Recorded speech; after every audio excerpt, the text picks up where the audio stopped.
श्रीपराशरभट्टार्यः श्रीरङ्गेशपुरोहितः श्रीवत्साङ्कसुतः श्रीमान् श्रेयसे मेस्तु பூயசே.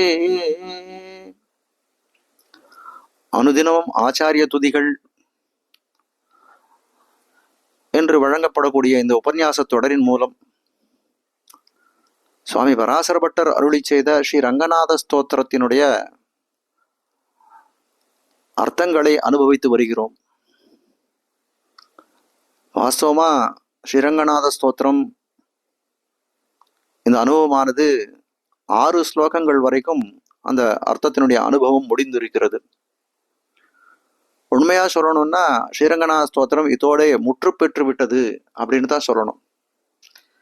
ஏன்னால் 7வது ஸ்லோகம் 8வது ஸ்லோகம் என்று நாம் சொல்லக்கூடிய ஸ்லோகங்கள் மேலே வரக்கூடிய 2 ஸ்லோகங்களும் பராசரபட்டராலேயே முக்தகங்களாக அருளி செய்யப்பட்டது. அதாவது இது கூட சேர்ந்துல தனியா பிறொரு சமயத்திலே பிரிதொரு சமயத்திலே பராசரபட்டராலே அருளி செய்யப்பட்டது இந்த ஸ்லோகங்கள் முக்தக ஸ்லோகங்கள்னு தெரிவிக்கிறார்கள்.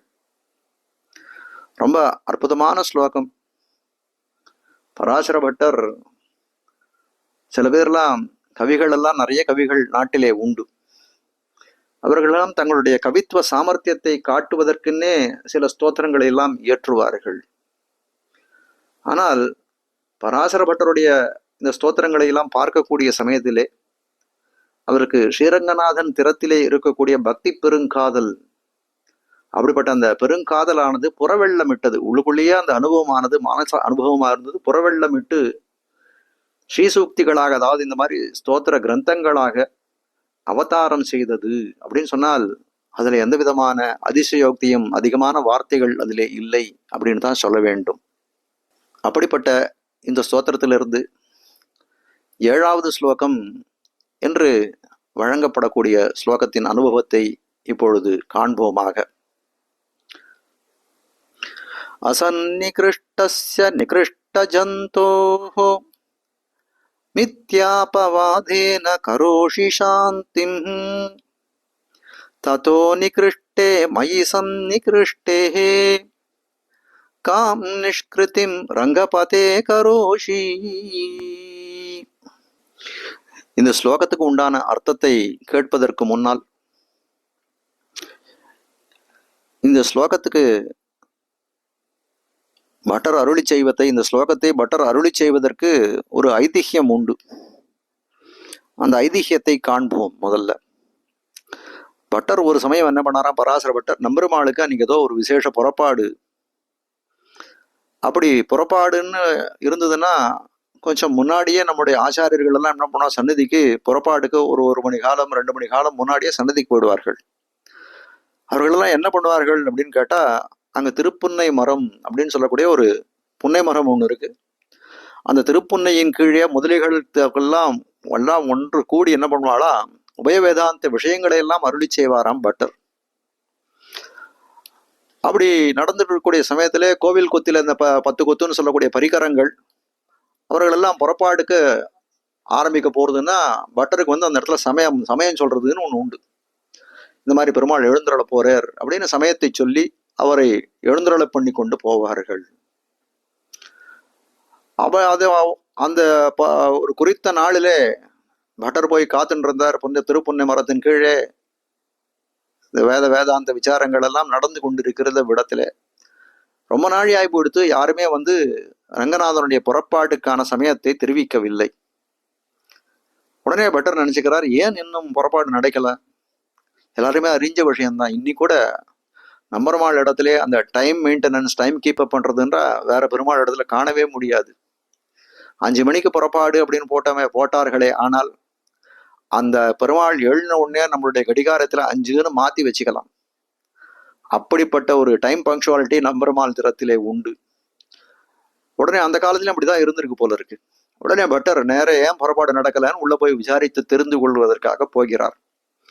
அப்படி சன்னதிக்கு போகக்கூடிய சமயத்திலே, விசாரிக்கக்கூடிய சமயத்திலே ஒரு நாய் உள்ள வந்துடுத்து சன்னதிக்குள்ள.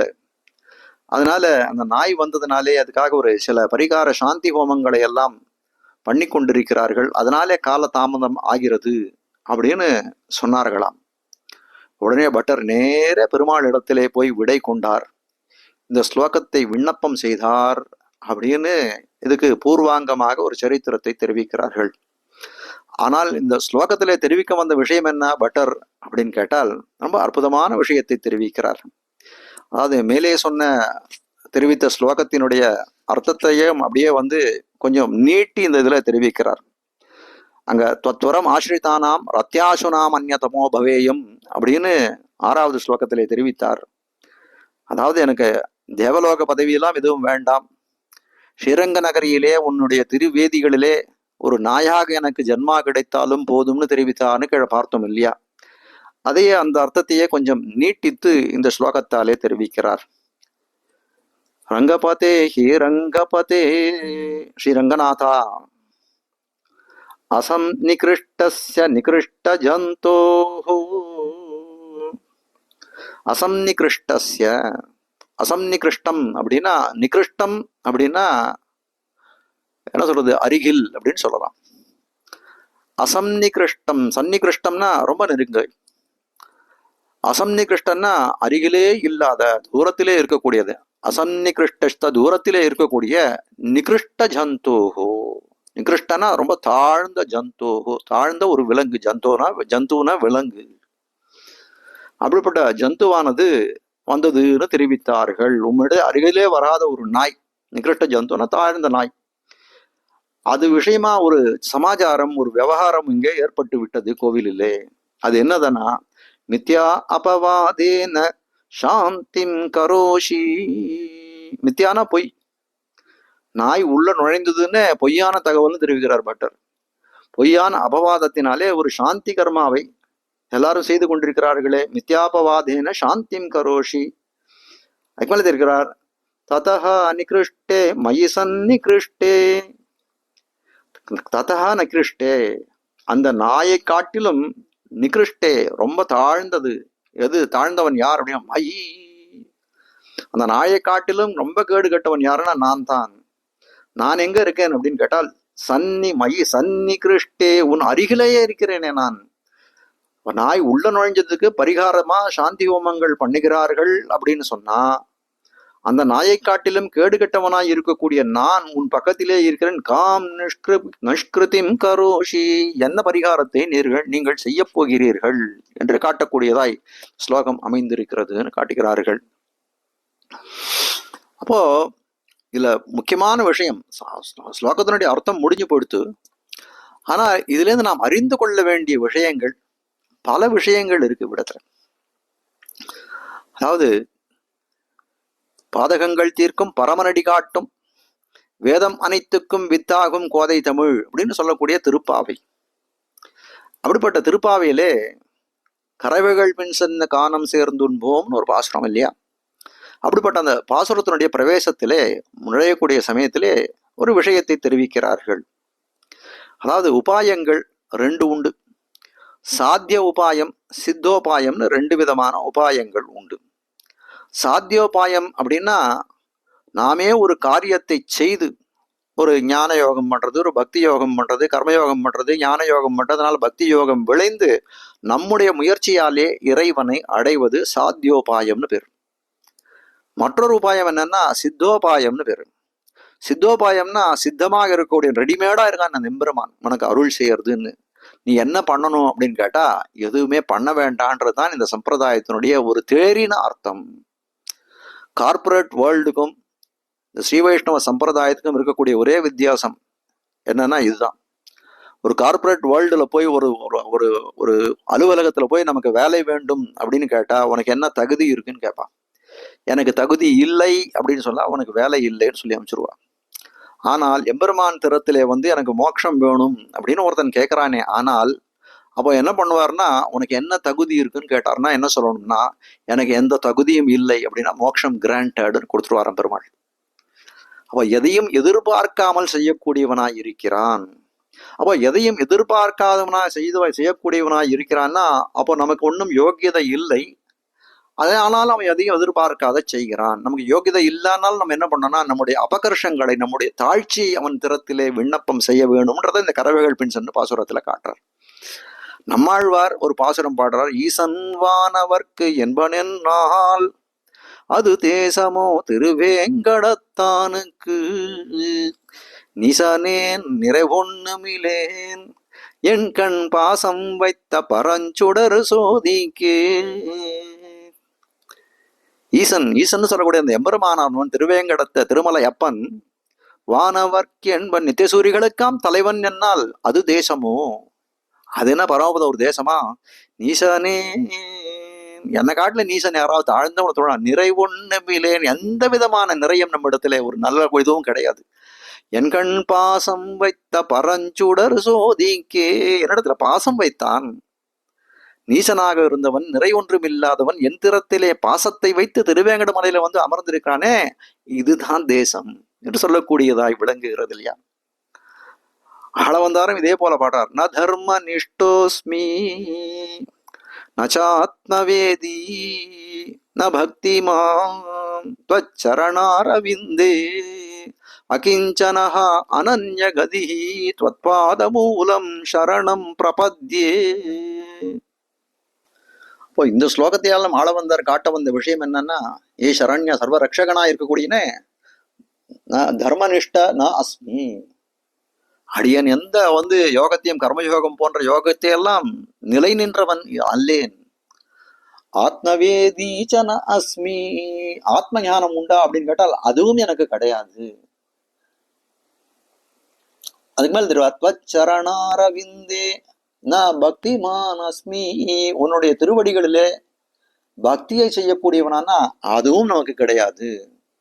வேற என்னதான் சுவாமி இடத்துல இருக்குன்னு, அகிஞ்சனஹா, ஒரு சாதனம் நம்ம இடத்துல கிடையாது. அனன்ய கதிஹி, வேறு புகழற்றவன். சரி, உங்கள்கிட்ட சாதனம் தான் இல்லை, உன்னை வேற யாராவது காப்பாத்துவாளா அப்படின்னா வேற யாரும், உன்னை விட்டா வேற யாரு காணும். உன்னாலல்லால் யாவராலும் ஒன்னும் குறை வேண்டே, வேற யாரு இருக்கா எனக்கு? புகழொன்னில்லா அடியேன் உன் அடிக்கீழ் அமர்ந்து புகுந்தேனே. அப்போ அகிஞ்சனன், என்னிடத்துல கைமுதல் ஒண்ணும் இல்லை, அனன்யகதிகி, வேறு புகழும் இல்லை, அப்படிப்பட்டவன் நான் என்ன பண்றேன்? துவத்பாத மூலம் சரணம் பிரபத்யே. அப்படி எமர்மாந்திரத்திலே சரண் அடையக்கூடிய காலத்திலே என்ன சொல்லணும் அப்படின்னா, என்னிடத்திலே ஒண்ணும் இல்லைன்னு தன்னுடைய தாழ்ச்சிகளை சொல்லிக் கொள்ள வேண்டும். ஏன்னா என்கிட்ட யோகியதைகள் யோகிதாம்சங்கள் ஒண்ணும் கிடையாது. ஆனால் அயோக்கியதைகள் என்று சொல்லக்கூடிய தகுதியின்மை நிறைய இருக்கே, அதைத்தான் அவரிடத்திலே சொல்ல வேண்டும். அதையே பச்சையாக கொண்ட எம்பெருமான் அங்கீகாரம் செய்கிறான் என்று.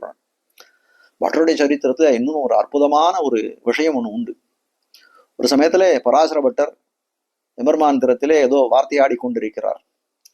அப்படி இருக்கக்கூடிய சமயத்திலே ஏதோ ஒருத்தர் ரெண்டு பேர் இடத்துல வந்தார்களாம்.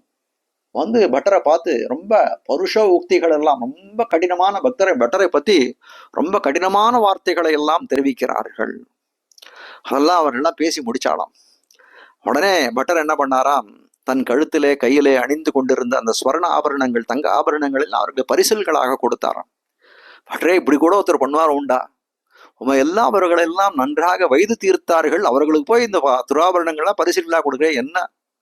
எம்பெருமான கூட சிசுபாலன் வீதான் கண்ணன் எம்பெருமான பல பல நாளும் சொல்லி பழித்த சிசுபாலன் தன்னை என்று சொல்லும்படியாய், கேட்பார் செவிசுடு கீழ்மை வசவுகளே வையம் என்று சொல்லும்படியாய், எம்பெருமானை வைய வேணும்னு யார் சிசுபாலனுக்கு சொல்லி கொடுத்தார்களோ அவர்கள் காதே சுடும்படியா, ஐயோ போதும்பா இப்படி கூட வெய்யறியா நீன்னு சொல்லக்கூடிய காலத்திலே எம்பெருமான் தன்னுடைய சக்கராயுதத்தை பிரயோகம் பண்ணி சிசுபாலனை முடித்தான்னு கூட பார்க்கிறோமே. அப்படி இருக்கக்கூடிய காலத்திலே நீர் பரிசில்களை கொடுக்கிறீரே எதுக்காக கேட்டாராம். அதே சொன்னாராம், என்னுடைய குறைகளை எல்லாம் நானே எம்பெருமான் திறத்திலே என்னுடைய தாழ்ச்சியை சொல்லி கொண்டிருக்க வேண்டும். ஏதோ ஒரு காரணத்தாலே நான் எம்பெருமான் திறத்திலே இதையெல்லாம் விண்ணப்பம் செய்யவில்லை. அதான் அவர்களெல்லாம் அதெல்லாம் ஞாபகம் வச்சு எம்பெருமானுக்கு இதெல்லாம் சொல்லிட்டால் ஒழியோ, அப்படின்னா எம்பெருமான் எனக்கு பண்ண வேண்டிய அங்கீகாரம் கண்டிப்பாக நிச்சயமாக எனக்கு பண்ணி தீர்ப்பான் என்று சொல்லக்கூடியதாய் அமைந்திருக்கக்கூடியது இந்த ஸ்லோகம். மேற்கொண்டு இந்த இன்னொரு ஸ்லோகம் முக்தக ஸ்லோகமாக இருக்கக்கூடியது, அதை வரும் தினத்திலே அனுபவிப்போமாக. ஸ்ரீமதே ரம்யஜா மாத்ருமுனீந்திராய மகாத்மனே ஸ்ரீரங்கவாசினே பூயாத் நித்யஸ்ரீர் நித்யமங்களம்.